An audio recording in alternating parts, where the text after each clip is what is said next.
When I was here back in October, I told my parents' story. This time I am telling my uncle's story. My uncle was Maurice Schneider.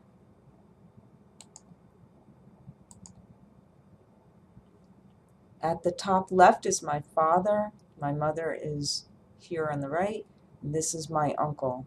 A lot of the information I will be talking about is from his very own words, his testimony for survivor of the Shoah back in 1996. Maurice was born in Paris, France, May 8, 1922. He and my dad were very close growing up. They were only a year apart. My dad and my uncle were cousins before he became my uncle. They grew up together because my dad's mother was a Schneider. And after the war, when my parents got married, a couple years after that, Maurice married my mother's sister, Sonia, and therefore he became my uncle. Just some background information that I want to share about him. His parents were from Poland and actually lived 2 years in Germany. They immigrated to France in 1912, but Maurice didn't learn to speak French until he attended public school. So I believe they were speaking just Yiddish and Polish. In his class at school, he was seen as a foreigner because he had an accent, which is interesting because he was born in Paris. His dad was very poor and struggled to make a living as a tailor.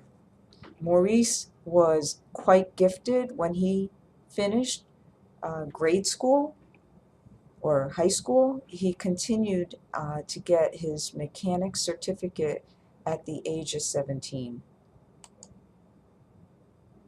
Starting in 1938 to 1940, his older brothers, Henry and Leon, were drafted into the French Army and Navy. The Germans occupied Paris in mid-1940.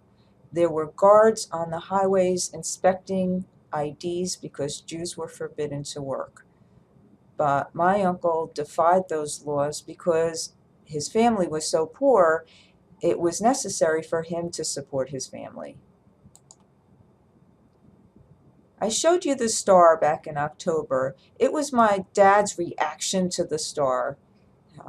His ego was so offended and he reacted very strongly emotionally to the star. Whereas my uncle is kind of the opposite. He's very, very quiet. He chose not to wear the star because if he wore the star, he wouldn't be able to work. One day, he overheard some of the factory workers saying anti-Semitic things, which was an ongoing thing. He would just sit there quietly and listen as they shared their anti-Semitic stories. But one day, one of them said, "I don't like the Jews, but last night they came and picked up the Jewish families, the French police with the Germans, and one woman, when they separated her from her children, she jumped out the window and killed herself." So that was an indicator to Maurice it was time to flee. It was July 1942. In my uncle's testimony, he says it's July 1941, but I'm pretty sure it was 1942 because based on my dad's testimony. So he had to quit his job so that he and his family could find a way out. He went to tell his boss that he needed to get paid and that he wasn't coming back. He told him he was Jewish and that's why he needed to leave. So his boss told him, "Come back tomorrow and I'll give you your pay tomorrow." Well, his dad was afraid and told him not to go, but Maurice insisted. He was not afraid. He went back the next day and his boss said, "Here, stay right here. I'll come right back." And lo and behold, his boss came back and said, "I took up a collection. Here is double pay." And then he offered to help him escape to the free zone. But Maurice said, "No, I can't go and leave my family. So he went back home, and they managed to get a police inspector, a French police inspector, to help them to escape to the free zone. So they were going to take the border, a train to the border from Paris to the border of the free zone. My uncle was headed to Montague. Just like my dad had summers in Saru, my uncle spent some summers vacations in Montague, which is near Vichy. So the inspector gave them instructions. You're not to sit together, only sit two at a time together, spread out in the train. So he sat with his sister, his parents sat together, and there was one uncle. It was just the five of them.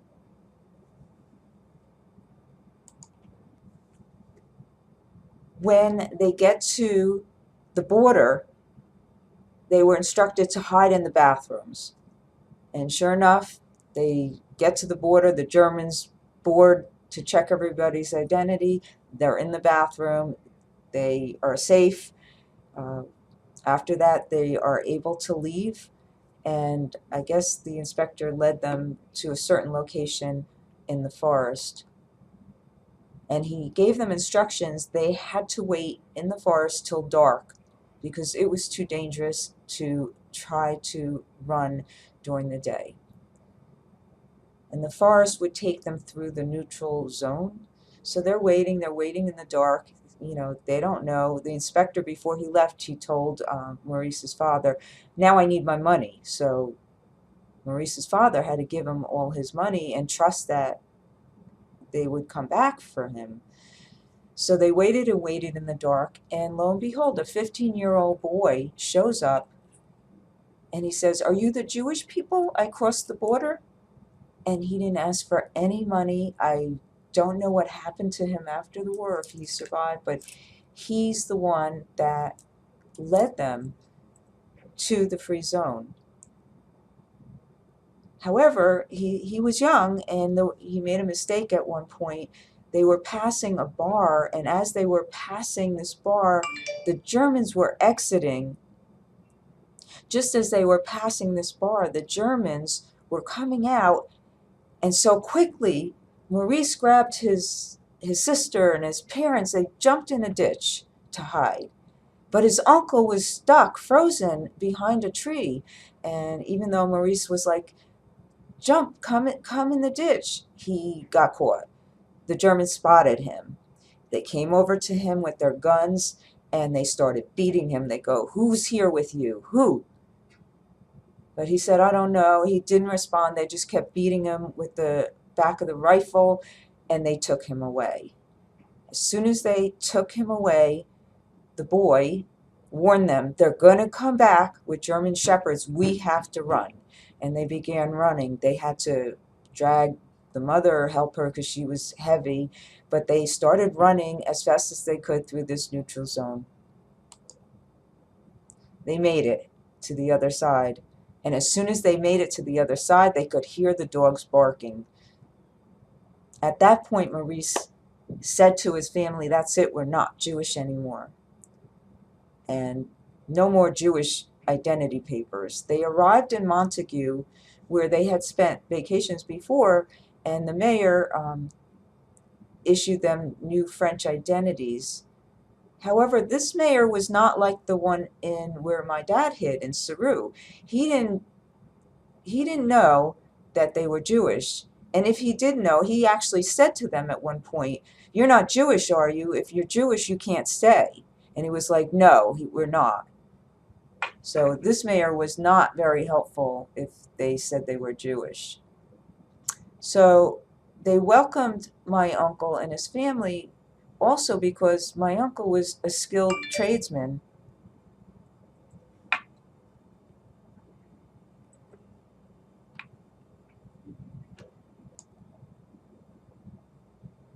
My uncle,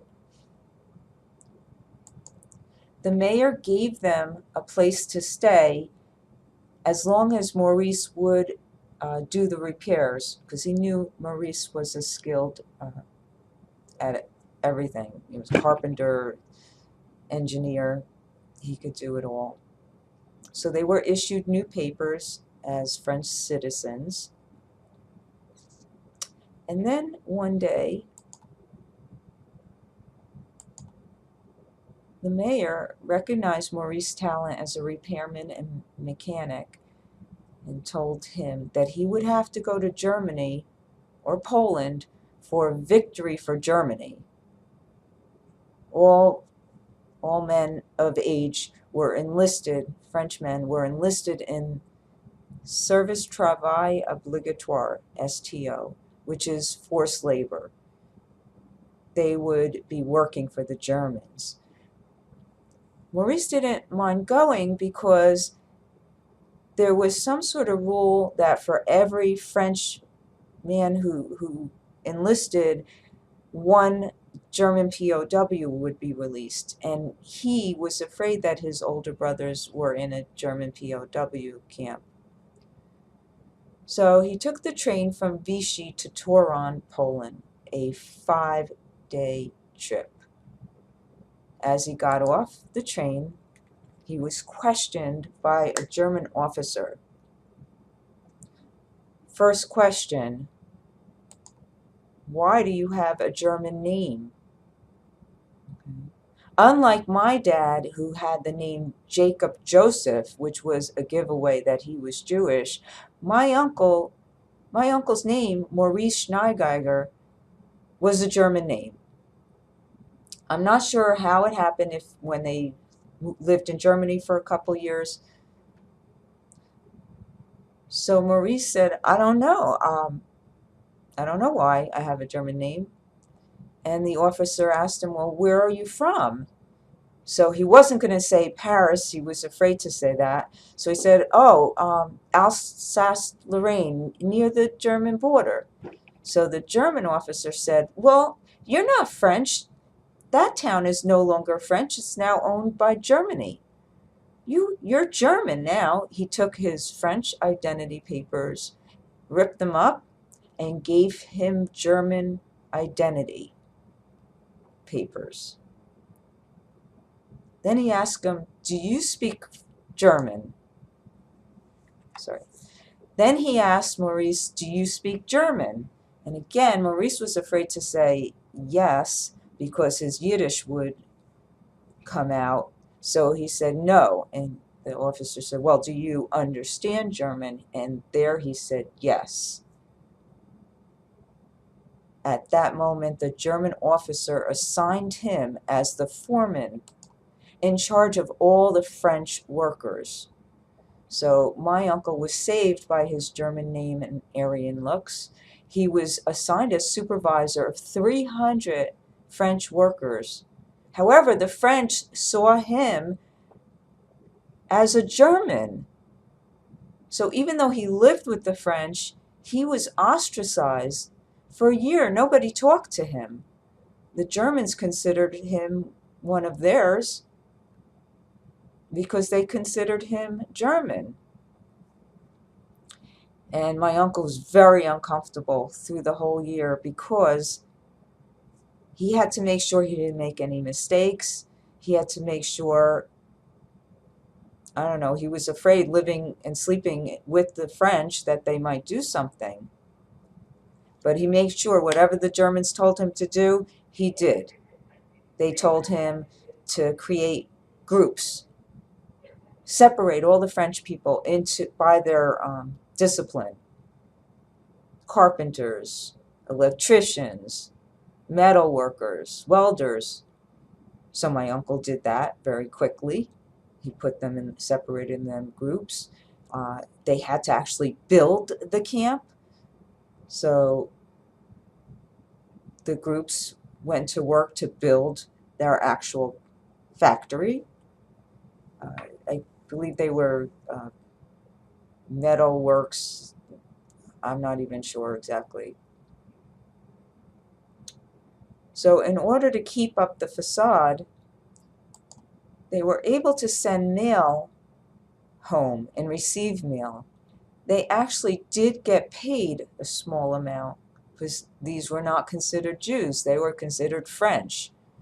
So every so often, my uncle would send money home, but he needed to keep up the facade. His sister in the mail hid a cross inside a bar of soap so it wouldn't be suspicious.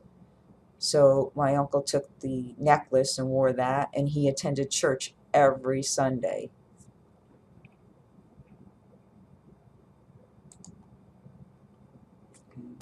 One day, after being there a year, my uncle was awarded Employee of the Month. The French people were just hating him more and more each day. One day, he gets called into the German office along with the Polish supervisor, and the German officer shares with them that they were going to search the factories during the next coffee break, or the next day, the coffee break, because people had been stealing things from them.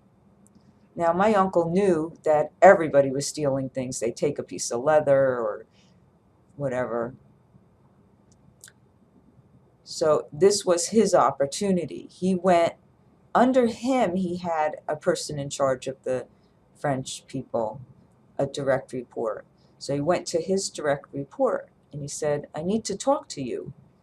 And this person was not pleased with Maurice, did not want to talk to him. He says, I have nothing to say to you. Anything you have to say, you can say in front of my workers. And Maurice said, I need to talk to you. Anything that happens to me will happen to you.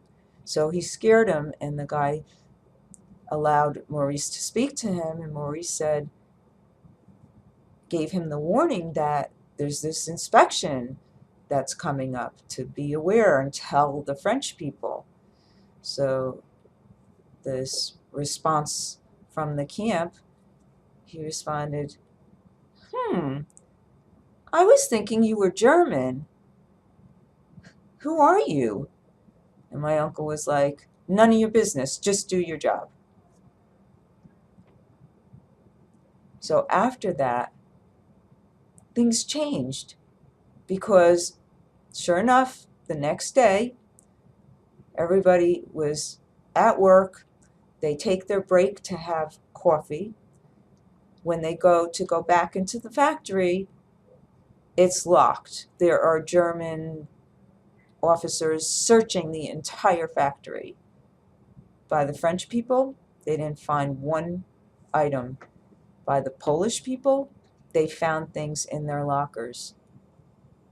The next day, when they came back to work, there were no Polish people there anymore. They got sent home, or who knows where they got sent. And after that, the French people were suddenly buddy-buddy with my uncle. They were like best friends, and they would ask him, oh, Maurice, why don't you shower when we take our showers? Well, my uncle still did not trust them and would not shower with them. He would wait till they were done, and he would just, make an excuse, and at least they were being friendly to him, but he still didn't trust them. Occasionally, they would have another kind of inspection. A doctor would come by and inspect, give a physical to the workers. So my uncle was nervous about this, because they would see that he was circumcised. What would he do? So he was paying attention as the other people were being inspected, were having their physicals, and one of them apparently had been circumcised and gave the excuse that he had something wrong when he was little. So Maurice did the same thing. When it was his turn, he says, oh, something happened when I was small. So the nurse or doctor said to him, what's going on? We have two Jews working here? So he thought he had been caught. But that was it. The comment was made, and, maybe as a joke, and the person left. So things continued until January 1945, they could hear that the Russians were coming closer and closer and that they were losing the war. At this point, they were planning to move the factory. They had to hide everything and load everything onto a train to move the factory to Germany. They gave my uncle special papers that he was to remain in the factory so he would not be shipped out to the front because of his special skills. So that was a good thing. But my uncle had other ideas. He thought while they're loading the train, that would be his opportunity to escape. And he shared this, I guess the French people found out, he had in mind to use the water tank for hiding. There was a big water tank, and in the winter it was empty. And it had a 22-foot ladder. And anyway, while he's loading the train, my uncle quickly went into hiding. And he was in hiding with 9 Frenchmen in the water tank for 3 days. So I'm not sure how much food they brought with them, but while they were loading the food in the train, they took some for themselves. The camp is now empty. So after 3 days, they come out of the water tank, and the camp is no longer. But it's freezing cold, so they go into one of the bunks and start burning some leftover furniture, wood. But they had forgotten that Germans were still in the town of Turon.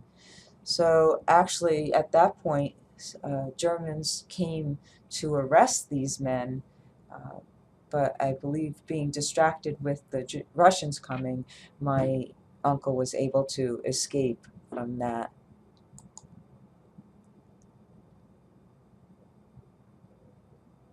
Okay. So my uncle tried to hide with some of the Polish workers in their home for a little while, and then at some point he thought that he was liberated, and he went out and got captured by one of the Russians. So the Russian, here he is, he survived the whole war, and now he's just at the time of liberation, he's being captured by a Russian soldier. And while this soldier is taking him into the woods to be shot, a Russian man on horseback comes up to them and asks him, the Russian, saying, "Where are you taking him?" And the Russian says, "I'm taking him to the woods. I caught me a German." And the guy said, "No, I don't think he's German." So he started speaking to my uncle in German, asking him questions, and my uncle realized he was talking in Yiddish. So my uncle was able to convince him he was Jewish. So he was saved by this guy. Apparently one of the Russian Jews was trying to protect the Jews who were in hiding. So my uncle, this Russian came over to help my uncle and told him, "Here, stay here, I will get you food." So he went and got him food, but then he had to continue on to look for other. But shortly after that, the Russians told them to get on the next train and that they would be sent back to France. But that's not what happened. They ended up being sent to Russia. And now my uncle is again in slave labor. He's being told, along with the other French people, you have to dig your own well, and if you don't work, no food. So my uncle made sure to volunteer to do work so he could have food. They were in Kalinina for about 6 months. Thankfully, there was a prisoner swap between Poland and Russia, and he was restored back to France. And that's the story. He was able to return back to Paris. Thankfully, his 2 brothers were alive and well, and they survived, and his parents survived. After my parents went to America, they followed. And they all ended up in Paterson, New Jersey, where I was born.